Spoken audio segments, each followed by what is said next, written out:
Mesdames, Mesdemoiselles, Messieurs, chers amis, bonsoir. Vous êtes toutes et tous venus tenter votre chance au loto organisé par l'association Boule de Poil.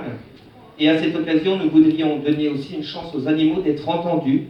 Et nous remercions vivement Madame la Présidente Denise Laboras de nous le permettre ce soir. Très simplement, je suis Jérôme Guillot et se trouve à mes côtés Bérangère Costa, ma suppléante. Je suis animaliste dans l'âme et depuis plus de 10 ans, je lutte quotidiennement pour la cause animale, surtout au sein de l'association que j'ai créée en 2009. Bérangère, quant à elle, intervient principalement dans le sauvetage des chats des rues, dit les chats libres.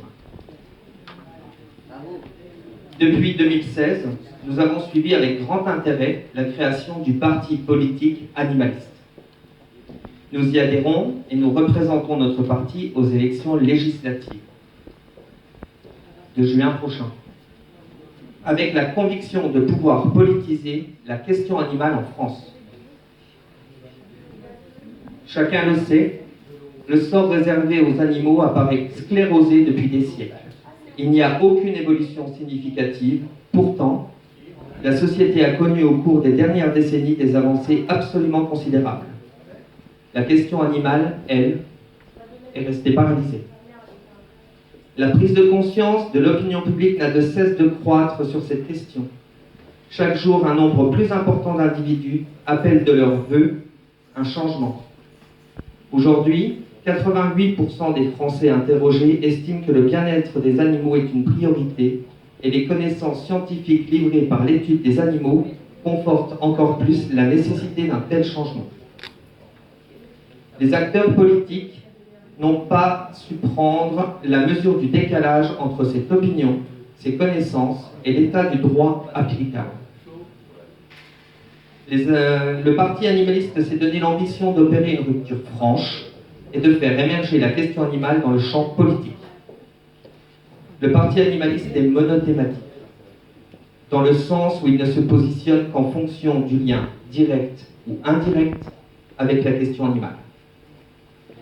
Outre les animaux à proprement parler, la question animale affecte par déclinaison de nombreuses autres thématiques. Tout d'abord, parlons d'environnement. L'incidence de l'élevage sur le réchauffement climatique et les émissions de gaz à effet de serre, 14,5% des émissions sont causées par l'élevage, les pollutions d'algues vertes ou la consommation d'eau. Ensuite, l'emploi, par la reconversion d'une partie des éleveurs vers une agriculture végétale et la création d'emplois qui en découlent. C'est aussi la faim dans le monde et le gaspillage alimentaire. 800 millions de personnes souffrent de malnutrition dans le monde, alors que l'élevage conduit à un véritable gaspillage de ressources qu'il conviendrait de réaffecter aux personnes souffrant de malnutrition. Aujourd'hui, les 2/3 des terres agricoles sont consacrées à l'élevage. Nous devons inverser cette tendance.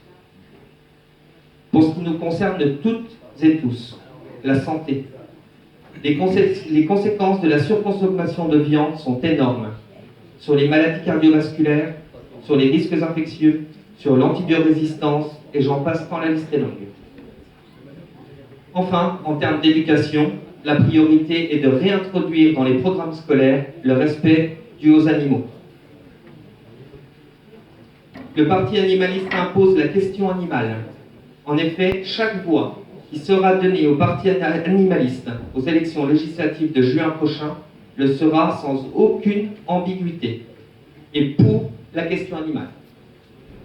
À ce jour, diluée dans les débats, voire complètement ignorée, la question animale ne peut être délaissée. Voici quelques mesures phares de notre programme. Concernant les animaux de compagnie, nous voulons faciliter l'admission des animaux de compagnie dans les maisons de retraite, dans les foyers d'hébergement d'urgence et dans les centres d'hébergement et de réinsertion sociale. Nous voulons renforcer le rôle des associations de protection animale qui font un travail inconsidérable tous les jours. Et nous souhaitons qu'ils soient dans le contrôle du respect des animaux.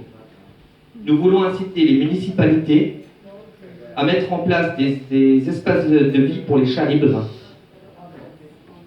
Nous voulons rendre obligatoire la stérilisation des animaux de compagnie abandonnés recueillis par les refuges et des animaux errants pour les collectivités et inciter les propriétaires à stériliser leurs animaux de compagnie en proposant des crédits d'impôt.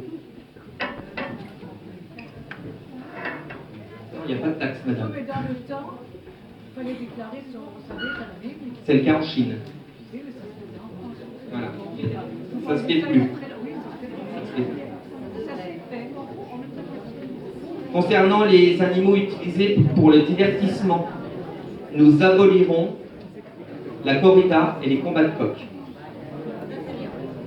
Nous interdirons la détention d'animaux dans les cirques, comme de nombreux pays l'ont déjà fait. Un des cirques, Bouclillon d'ailleurs, il y a 3 jours, a remis ses animaux dans des refuges et a créé des spectacles uniquement avec des humains. Concernant l'expérimentation animale, nous accompagnerons la transition de la recherche expérimentale sur des méthodes n'utilisant pas d'animaux.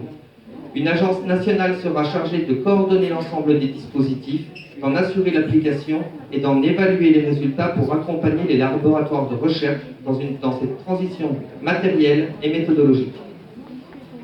Concernant les animaux sauvages et la chasse, notre position est claire. Nous proposons d'abolir purement et simplement le piégeage et toutes les pratiques de chasse à des fins de loisirs. La chasse à courre et la chasse en enclos. Concernant les animaux d'élevage, nous visons à interdire les mutilations, épointage du bec, castration à vif, amputation de la queue et écornage, encore aujourd'hui pratiqués dans l'élevage. Nous visons à interdire la production, l'importation et le commerce de la fourrure et de dépilation à vif. Nous visons à interdire le broyage des poussins et canetons. Nous visons à limiter la durée totale du transport des animaux vivants, pas plus de 8 heures pour les mammifères et pas plus de 4 heures pour les oiseaux, et interdire les exportations d'animaux vivants de l'Union européenne vers des pays tiers. Nous visons à interdire toute possibilité d'abattre un animal sans insensibilisation préalable, comme l'a fait dernièrement le Parlement wallon à l'unanimité, mais aussi interdire le gazage au monoxyde de carbone, utilisé notamment pour l'abattage des cochons. Nous agirons pour l'installation de caméras de contrôle dans les abattoirs, sur les postes de déchargement, d'attente, d'amener et d'abattage des animaux, avec un contrôle d'une autorité indépendante et transparente, constituée à parité d'inspecteurs vétérinaires et de membres désignés par des associations de protection des animaux. Gandhi n'a-t-il pas dit « On peut juger la grandeur d'une nation par la façon dont les animaux y sont traités ». C'est pour porter les valeurs de ce parti que je suis candidat. Votre candidat aux élections législatives dans la 2e circonscription des Vosges et pour le Parti animaliste. Merci beaucoup de votre attention. Ne nous oubliez pas aux élections législatives. Bonne soirée et bonne chance pour ce loto.